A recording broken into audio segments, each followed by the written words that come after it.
Right, so for as many Labour MPs have spoken out over Starmer's nonsense ceasefire stance, which will see further deaths in Israel and Gaza, completely avoidable, of course, with a ceasefire, and for as much ire as he has caused within his own party regionally and locally amongst councillors as well, he can always rely on his favourite minion, the ultra-loyal Wes Streeting, to support him, whatever he does. But that loyalty to the brylcreemed one comes at a price these days.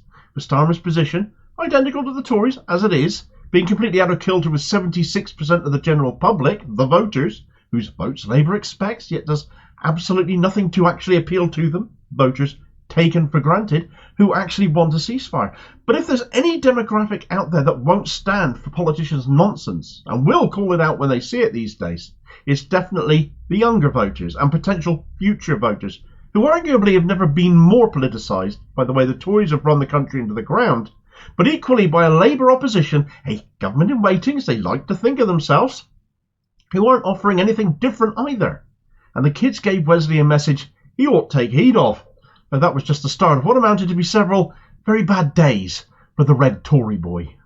Right, so Wes Streeting, the shiny, sparrow-faced Shadow Health Secretary, and widely seen as the most loyal of Starmer loyalists. Well, he's had a horrible few days. I'm sure you'll be broken-hearted to hear.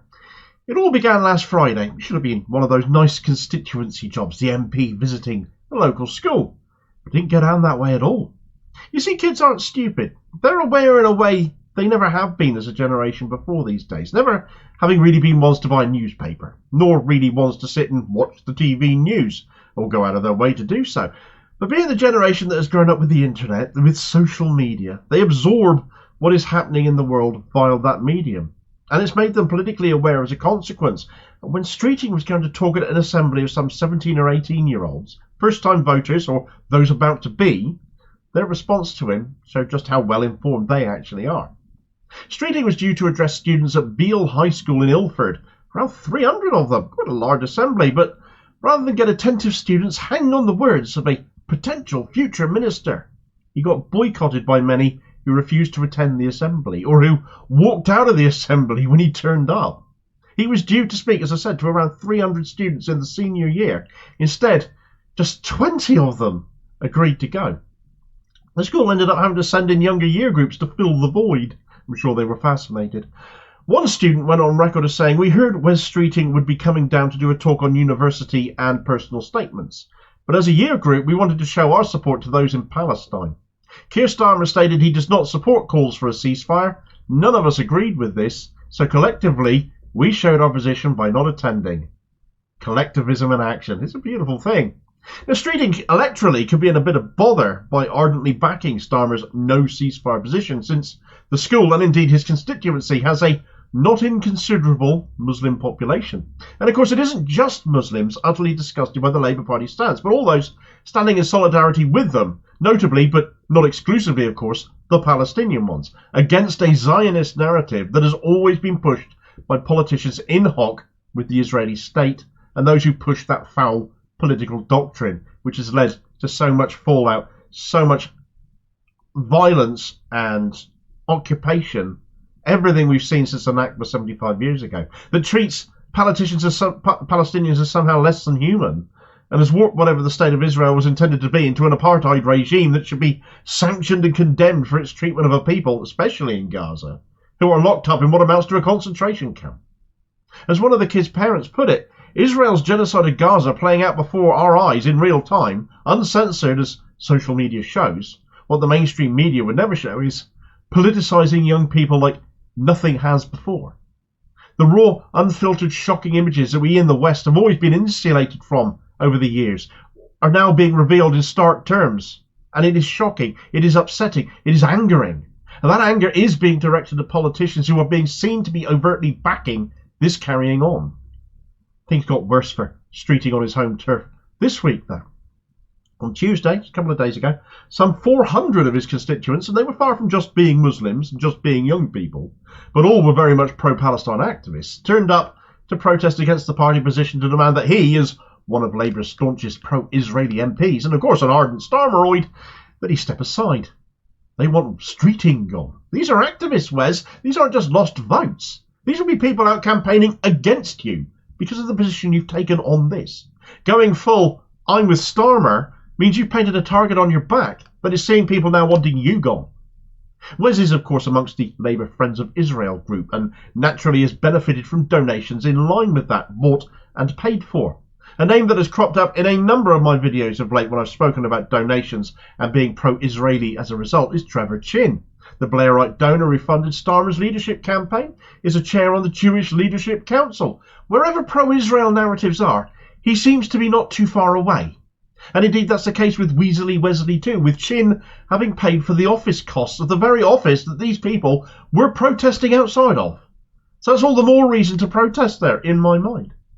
Was Wesley there? Not on a Tuesday. But of course that doesn't matter.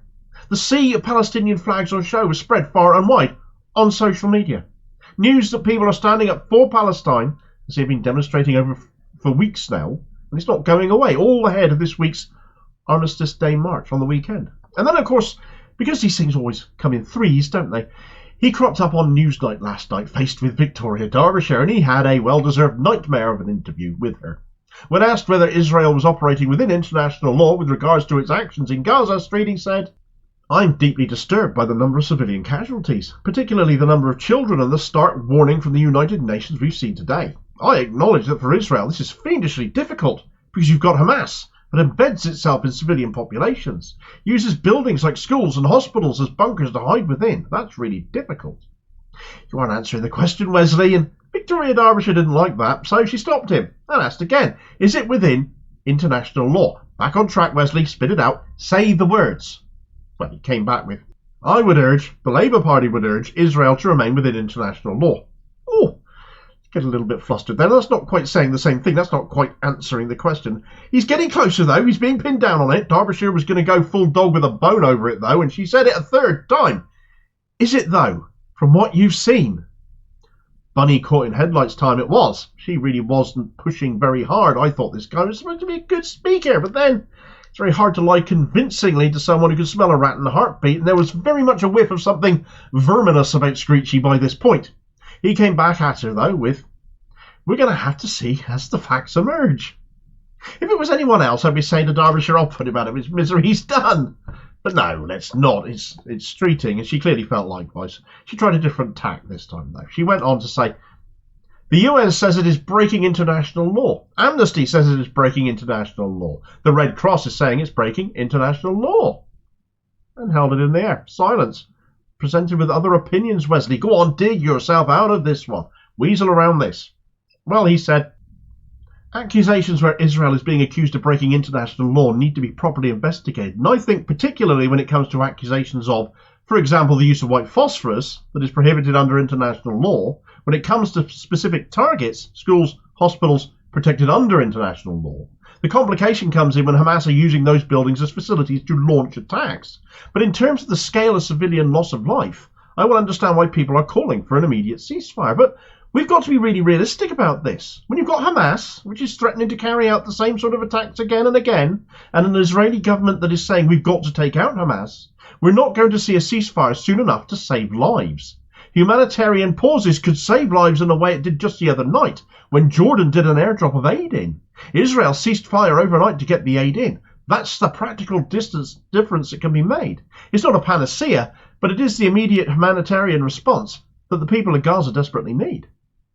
Yeah, and Israel can bomb and destroy that aid as soon as they've stopped pausing, as opposed to a ceasefire where they don't start again. A ceasefire will come too late to save lives, he said. Well, the sooner you start calling for one, you ridiculous pimple of a man, the more lives you save in the end. It takes talks and negotiations to get to that point. Aid agencies and the UN all want a ceasefire because it's the obvious solution that always has to come for conflicts to end. Stupid politicians bought and paid for by the Israel lobby who are on one side of this conflict do not want that. Streeting has never been involved with the UN to know how they operate and the processes they use. He's never worked in the region. He's a career politician basically straight from uni. Yet he reckons he knows better than all of these organisations over the value of a ceasefire. As much as Starmer is proving to be a target for organised campaigning against in a bid to lose his seat, Streeting is putting himself on the radar of a lot of people to have likewise done to him, hence the protests outside of his office locally. Across the demographic spectrum, he is upsetting people in his own constituency. He only has a majority of just over 5,000.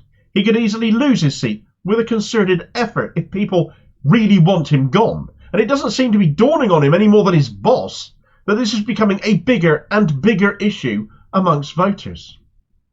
Thanks for watching. I hope you found this video useful. Please like, share and subscribe if you did. More content up daily. Please do have your say on this in the comments below and be part of the conversation.